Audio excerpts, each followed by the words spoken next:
field, turn 3. Big wreck. Brian Kozlowski, David Rudiman, Michael Waltrip, Matt Kenseth, big and wreck. half the field. I see about 3 of the Hendrick cars there that's involved. Mark Martin is there. I see him. There's a Biffle.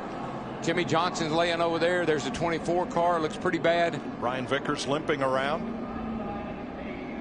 And Mark Martin is part of it.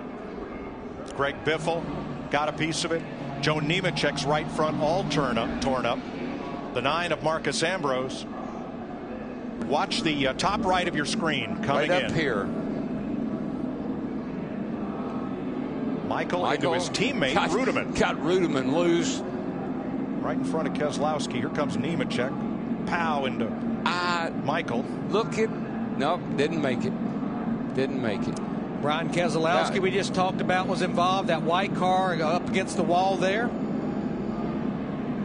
It's a product of this kind of racing. You know, it's Mike was pushing me, and I don't think when I anticipated the guys moving up in front of us as quick as I did, and it's not Mike's fault. I just probably didn't get on the radio quick enough to give him a heads up. He's doing what he's supposed to do. He's pushing. That's all you can do when you're behind, and you can't see. You got to rely on the guy in front of you to help you. And I was probably a little slow on the draw there, giving him the heads up what was going on in front of us, and here we are. Well, it doesn't really matter at this point. Our chances to win the Daytona 500 are over. That's the disappointing part. This drive to Hunger Chevrolet was really fast. Got hooked up with Trevor Bayne again. Had some help from Casey Kane there at the beginning, so we were having a lot of fun. You know, I totally get the 2-car drafting, and I think that we're going to see a lot more of it.